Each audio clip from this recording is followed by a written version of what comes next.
What is up, everybody? Welcome back to another edition of the Sheehan Show with me, Sean Sheehan, here on Sherdog.com. And I am back with my top 5 bets for the week in the world of mixed martial arts. And the big mixed martial arts event of this weekend is KSW.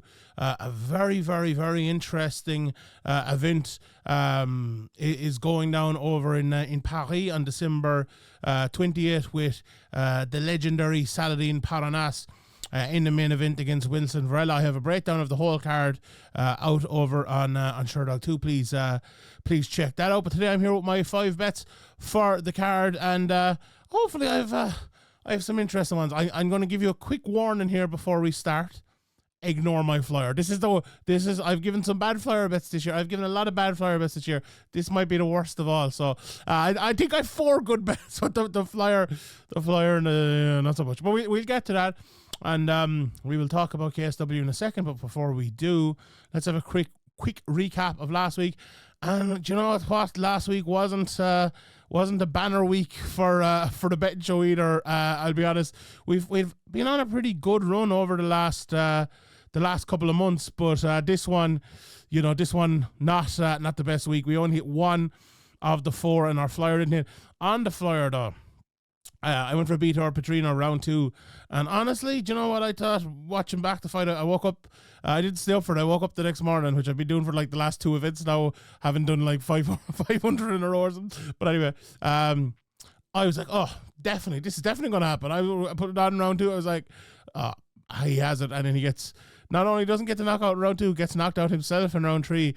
But this Bellator Petrino, I was actually doing a bit of a podcast earlier on with my guy Spencer Kite, and we were both like, How is this?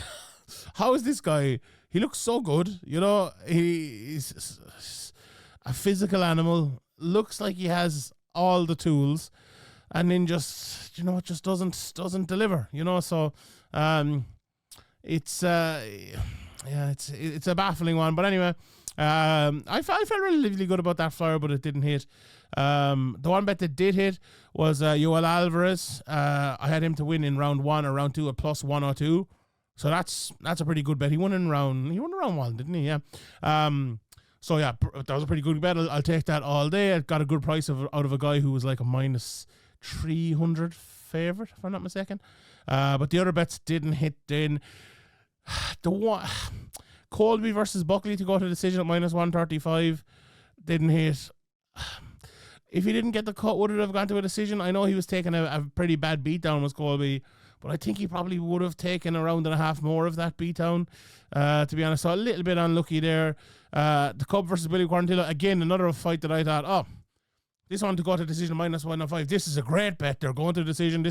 And then boom, knockout in the third round. So a little bit unlucky there. And then the Alexander Lustra one, I definitely got that one wrong. That was a great performance by Lewis McGrillen-Evans, and he looked absolutely fantastic in that. But I think we, in some of the other PFL Europe tips I gave last week, I think we got a few of them right anyway. I think we called them pretty down the middle. So if you listened to all of them and took a bit of the advice, I don't think it was bad. But the actual 5 bets themselves, not amazing now, not amazing at all. So that leaves the record as we speak with 1 show left in the year at 102 out of 192, which I'm very, very happy with. To be honest, I'm happy with that percentage, and only 4 flyers hit all year, which is abysmal. I'd like to apologize, but I think Fade the Flyer should be I think it should be the Fade Flyer of the week from now on, maybe, and maybe that turns it around. But the other bets, 102 hit bets all year is pretty good. And as people know, like, I would give the odd minus 200, minus 250 type of bet the odd time, but people know my bets are usually somewhere between minus 160 and whatever the plus money might be, plus 250 or something like that. So I'm happy enough with that, and I think we're doing good now for the year. So a couple more cards to go. Obviously, we have KSW here, but next week I'm going to talk about, there's actually 2 really good cards coming up next week. So we have Octagon and we have Risen. And then the week after, I'll have to look at the week after, but I think we'll probably have a year recap, and I look forward to next year, the week after. But that, we'll see. I'm not sure. I haven't filled my calendar yet with my events for that week, so we'll have to see on that one. But for today, let's get to KSW and let's talk about the bets for KSW this week. And I'm going to start with the guy who watching tape for this. The guy who really stood out to me on this that I hadn't really I'd seen before but not paid a whole lot of attention to is Alain van der Merckt, and he's my first bet of the week, and he is minus 175. Now that price has gone out in the last day since I looked at this for the first time. He opened up, I'm just looking at it, he opened up at minus 110. He was minus 138 yesterday, and now he's minus 175. Now, it's interesting with that price adjustment. He could come in a good bit again, or he could go out a bit. You never know, really, because his opponent, Laird Zahoui, he is a good fighter, and we talk about him in a second. But this Alain van der Merckt, he's 31 years of age, but he's a young guy in his career, only 2 years into his career. Fought as an amateur for a good while, but didn't fight that often. And he actually beat Slim Trabelsi, who I've given here twice as an amateur. And this guy is Slim Trabelsi is a heavyweight, and probably one of the best up and coming heavyweights in the world. And he lost in an amateur fight to him. And this wasn't like, an amateur fight, he went away, and 5 years later. This was actually like a month before he became a pro. And now he did take a year off after that, or around the pandemic, and he has improved an awful lot. But still, a win over Slim Trabelsi says a lot. But actually, forget about that, because what he's done as a pro has been ultra impressive. And when I look at this guy, what I see is just athlete. He's such a good athlete, and it's we don't see it that much in MMA. Although I'll be honest, covering the sport in Europe. And look, I think we've always seen it in maybe Eastern Europe. Like look at the Russians now in the PFL and other places. They've always been amazing. All the Polish fighters down 3 years in KSW, and look what Octagon are doing as well. But I feel like there's a lot. He's from, I believe he's from Belgium, but there's a lot of good athletes from Belgium and France and Ireland and the UK really coming to the fore, like this guy Sean Clancy coming through. Look at Paul Hughes, this Alain van der Merckt, Norbert Navigny Jr., Lonnie Kavanagh. There's a lot of really good athletes starting to emerge, as well as, there's always been guys who emerge, tough guys, good fighters, good technical guys, but now the good athletes are getting the technique from the young age and becoming really good. And Alain van der Merckt is one of these guys as well. Like, if you want to see some of the fights he's had, he's fought in LFL like 6 times now, I believe. And I think he won the championship over there as well. So LFL, Levels Fight League, they've had some real good fighters come through there over the last few years. A lot of the younger Irish guys, Tiernan Loughran, who's Ken Loughran's brother, is fighting over there, and a couple more Irish guys as well.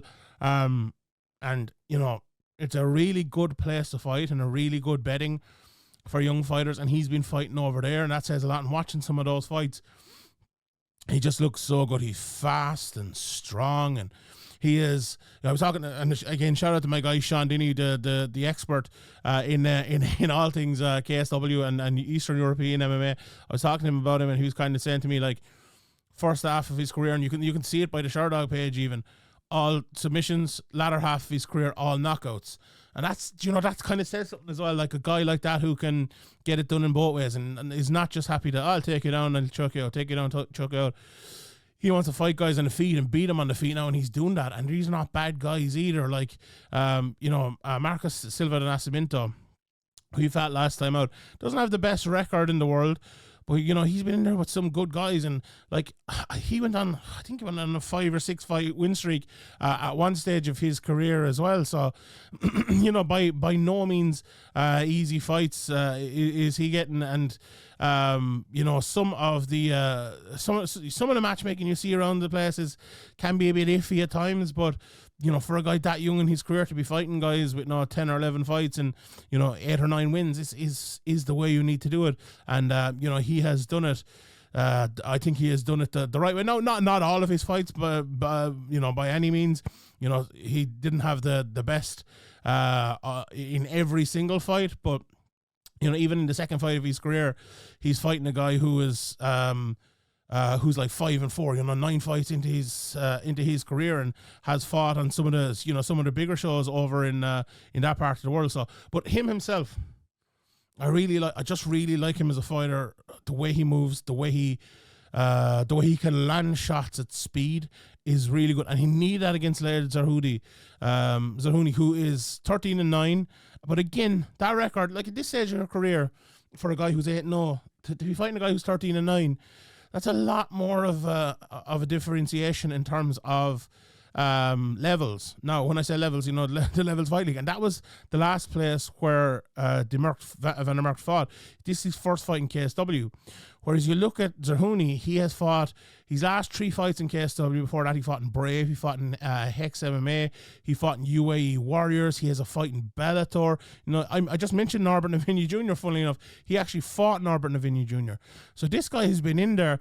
He fought Tarek Suleiman as well, who was a UAE Warriors champion. He fought Will Fleury a couple of times, who's going to be fighting here in the next while. He's a win over Bartosz Fabinski. Like, this guy is a real good fighter. And favors the submissions, a lot of submissions in his game, but he's been submitted a good few times as well.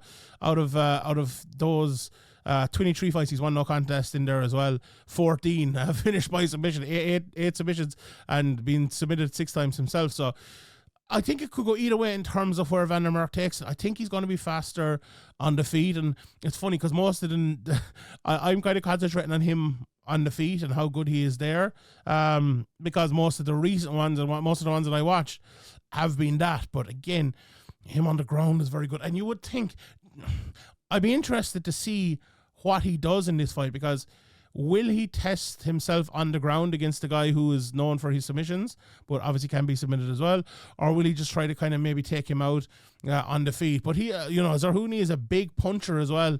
There's no doubt about that. He has a few knockouts in his career as well, and he knocked out Bartosz Fabinski, I think, in, let me just look, at 12 seconds. Yeah, this was in January, so this isn't 10 years ago. He knocked him out in January. So again, I just think that the speed, the power, the athleticism of Van der Merckt is going to be too much for him. I think that's a real good price. Again, if it was to go anywhere outside of over -200, I probably wouldn't touch it, but at -175, I really like that price. And that is definitely bet number 1 for this week. Bet number 2, I'm going for, this is an interesting one. As we say, look, there isn't a whole lot to pick from here, and maybe this is of the 4, maybe this is my least favorite one to give, because I'll just tell you what I'm giving for it. I'm giving Artur Szczepaniak, who's fighting Alex Lahore, and the reason I don't like this bet is because I've an awful soft spot for Alex Lahore. I've always liked him as a fighter.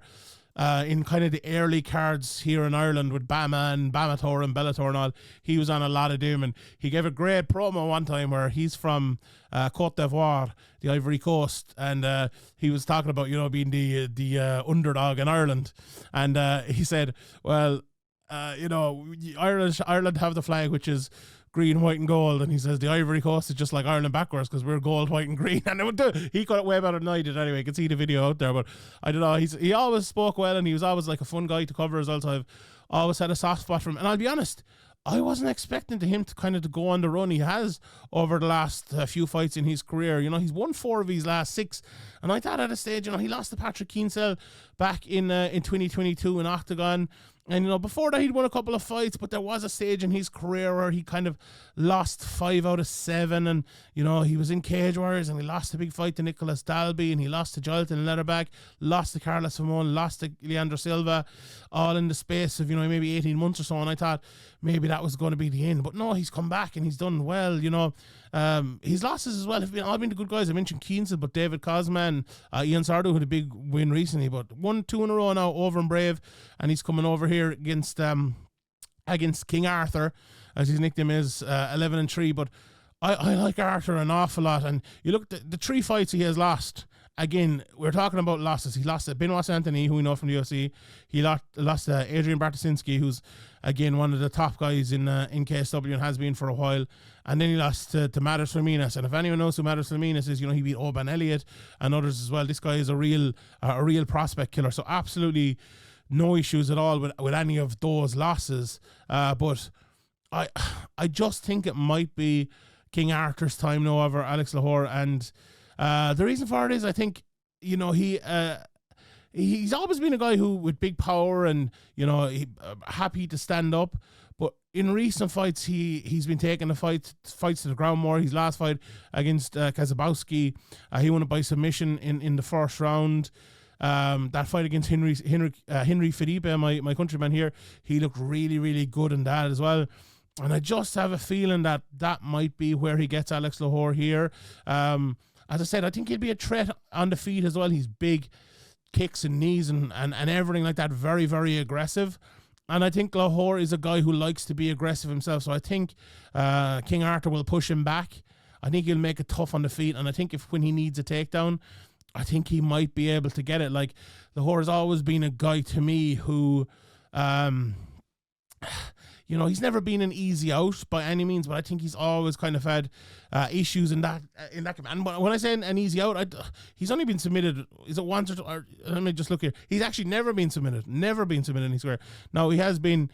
There's a few ground and pounds and TKOs in there as well, no doubt about it. But I feel like this one could be maybe not a submission, but maybe a takedown, ground and pound after hurting him on the feet type of one. But it depends how the fight goes as well. I just think someone like Szczepaniak will try to make it as easy as he can against Alex Lahore, who has that power and who's well able to land it whenever he needs it. So and after winning his last two in a row as well via knockout, at the same time, like Alex Lahore, when I say his grappling stuff, I think offensively he's always been good.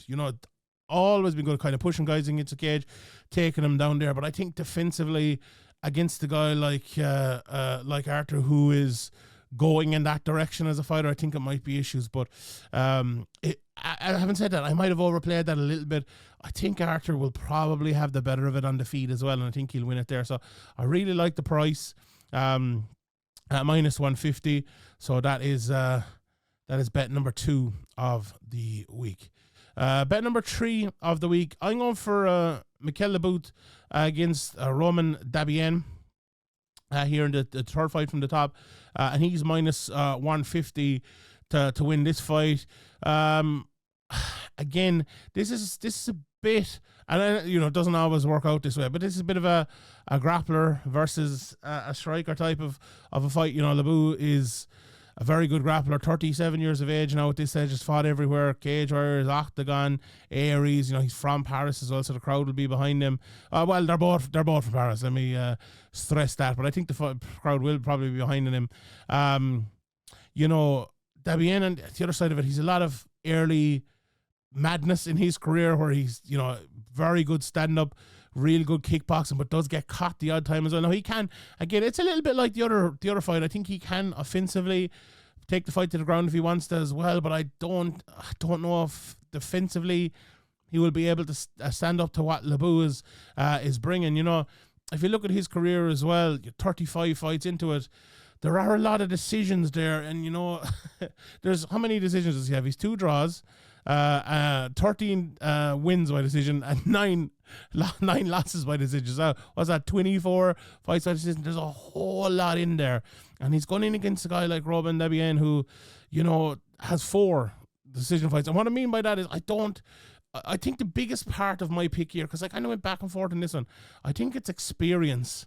I think Dabien, he's had some good wins. The Kamara win was a very good win. The Seoli win was a good win. But losing to Tajan the way he did over in PFL, got knocked out early. He's lost to Matias Pinaz as well, who's a really good top fighter.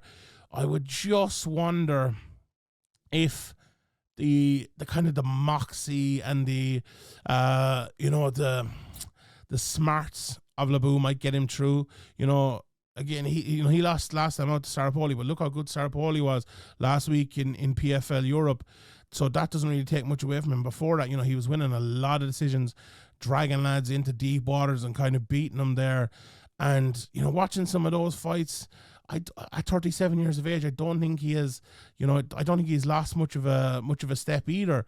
So I feel like the rest of them might be where he gets the fight to the ground here. Davy Gallon has been submitted twice in his 5 losses, as well as being knocked out. Now, it was a good while ago since he was submitted, obviously earlier in his career, but you could see that again here. So I went back and forth a little bit on this one, but I think Lebout, a guy who's been in there with some very, very good guys, down through the years, the likes of Tim Wilde, Ryan Scope, Timo Packalin, fought in the UFC, fought everywhere. That experience, I really think this is an experience pick more than anything else.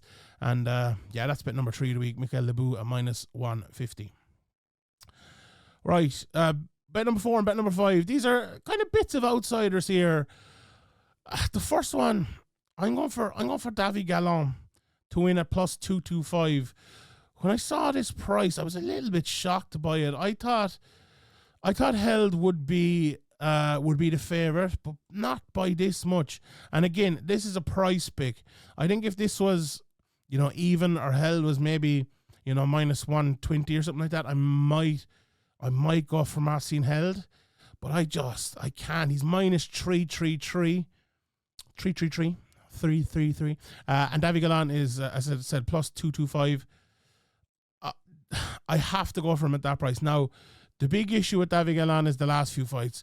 He hasn't been amazing. He got knocked out in his last fight. He lost to Scatese a couple of fights before that. There was no contest against Shaw Rogers, but his run up until then, and this was up until 2022, and I know that's 2 years ago, but like the win over Ross Pearson, the win over Kane Musa especially, and Charlie Leary, that was a fantastic run. And if he can get that form back, I do think he wins that fight. I really do. The other part of it, when looking at this, I was looking at Gallon's record, right? So he's fought 33 times. He's only been submitted twice. And those were way back in his career as well, I believe, both of them. One was in 2013, and the other was in 2011. And when you're going in there against Marcin Held, we look at Marcin Held's record, 29 wins, 15 by submission, 4 knockouts, 10 decision wins as well. Lost 10 times himself, most of them 70% by decision. If you're not getting, look, 52% of his wins by submission. If you're not getting submitted by Marcin Held, you have a good chance of winning the fight, right? Let's put it that way. So, how many fights overall? 39, 15 by submission. All right. So, I think Gallon is a fighter who Marcin Held's only 32, but Gallon is 35 years of age.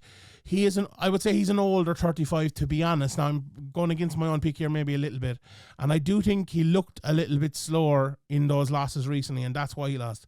But my thinking here is this. That Marcin Held is not, he's not exactly Alexander Volkanovski on the feet, if you want to put it that way. I don't think he is the best striker in the world. And I think and I also don't think he's the best wrestler in the world. Very, very good on the ground, very good jiu-jitsu. And, he has ways and means of getting it there. But I think Gallon is smart enough to stop them. And if he is, and can keep the fight on the feet, I think Gallon's striking will be too good for Marcin Held. And a +225 for him to stop the takedowns against the guy who, I don't think he's the best takedown artist in the world. Now, he has had some good wins, no doubt about it. The Roman Skaminski one stands out. The Miles Price win, it definitely stands out as well. But those are his only 2 big wins since that Nathan Schultz one in 2021, and before that, you're looking back to 2019. What I reckon here is both of these guys are in this stage of their career where it could be the last few fights, and that's funny for Held. He's only 32, I suppose, but he's had a lot of fights, and I just wonder if this will go to the savvy guy in their area. So if Held can get it down, maybe he can get that submission. If Gallon can keep it on the feet, maybe he can control it and win for 15 minutes and win the decision. And I think, honestly, I said at the start, if you were to give me a straight up bet or whatever, I'd pick Held. I haven't talked about it more. Maybe I actually wouldn't. Maybe I wouldn't, to be honest. I think maybe Gallon keeping it on the feet and winning there might be more likely. So, and he'll have the home crowd as well with him. I like that bet. That bet +225, Davy Gallon to win. Right, let's go for the flyer. Okay, so We're picking the Flier. Do not bet in this Flier. This is a terrible bet. We're close to Christmas. There aren't many or none even prop bets out. We have to pick a straight up one. And I said I could have given no Flier, right? But I'll give you a Flier, and I'm gonna go. Don't bet in it. Wilson Varela against Saladin Parnasse at plus 450. The reason I'm giving this, and I said it on the previous show, if anyone listened to that or watched that, is because Wilson Varela is a very good fighter. And I actually think this price is a little bit off. I think Saladin Parnasse is he the best fighter outside the UFC? He might just be, there's a few people, a few of the winners of the PFL tournament, Rug, Christian Lee and Akbar Abdullayev and Paul Hughes and a few more would probably have an argument around all of that. But he's up there, definitely up there. But I watch Wilson Varela, and I'll be honest, I like him. His name is the Prototype, and I just saw that right now. That's a real great name for him. Like, he's 12-5, doesn't have the best record in the world, but, and I said this in the previous show as well, 3 of those losses in the middle were 2022, all in 1 year, all in the space of a couple of months, and he fought some really good guys. Michael Dufour, who was a standout last year in the PFL, Islam Reda was one of the other ones who was a real standout in the PFL Europe as well. And since then, he's won 6 in a row, beating Marian Zelinsky, Sebastian Rakowski, Lucas Rakowski in his last 3. 3 real good wins. First was decision, next was a knockout, the next was an injury, but he was on the way to winning anyway. I really like him on the feet. I think he's a real good fighter, and he's the type of guy as well. Parnasse loves to kind of push you forward and make you work and tire you out and take you to deep waters. And I think Varela is the type of guy who will actually be all right with that. He doesn't mind guys pushing him back. He likes to, kind of fight out from that area. And as I said, I broke it down more in the previous show than I will here, but he's a finisher as well. 9 finishes in his 12 wins. Not an easy out. As I said, improving. I think he's one of the lads as well, one of the few guys who will be able to work against Parnasse in terms of the athleticism and speed, even though he's much bigger. That size as well is a big thing. He's 6 foot. Parnasse is only 5'8", and he uses his reach very well as well. I think, look, the price, what did I say it was? Plus 450. Parnasse, let's just have a look at it here again. He's minus 800. I think that's crazy. I think that is crazy. I think it, I think it should be closer maybe to, look, it's hard to say, but maybe minus 450 plus 300 type of thing, right? A little bit more, maybe a little bit under, maybe a little bit under the plus 300, maybe plus 250 or something like that. So you're getting a guy at plus 450 who I think should be less. Again, it's a reach, it's a flyer, but if you're looking for a big flyer for this weekend, there's no other MMA on, that's probably the one I would go for. So those are your 5 bets for the weekend. There's another couple of fights obviously as well over on KSW. One of the bets I was really looking at, but the price again hit me. Ramazan Zimbiev, I do like him. He's minus 225 against Ilhaji Ndai. Not just, again, if Ndai comes to the party, he could cause an upset, but I do like Zimbiev at that price. There's a lot of close fights in the other ones as well. I like this guy, Edward Kexel. He's actually the underdog, plus 105 against Alain Inhea. I like him there. I like Zabo as well to win against Maciej Rebak. He's minus 163 favored, and there's a very close fight as well, plus 130 from Fabian Zabi against Nassim Belahushi at minus 175. Again, a kind of a pick'em fight there. I'm not sure on that one really. But just to recap, the 5 bets for this week: Alain van der Merckt, minus 175, minus 150 for Artur Szczepaniak, whose name I pronounced beautifully. Mickael Lebout, minus 150. Davy Gallon, plus 225. And the don't bet flyer of the week, minus 450 for Wilson Varela. All right, everybody. Thank you very much for tuning in. Merry Christmas. Happy New Year. Happy holidays. And we'll see you all next week. Good luck.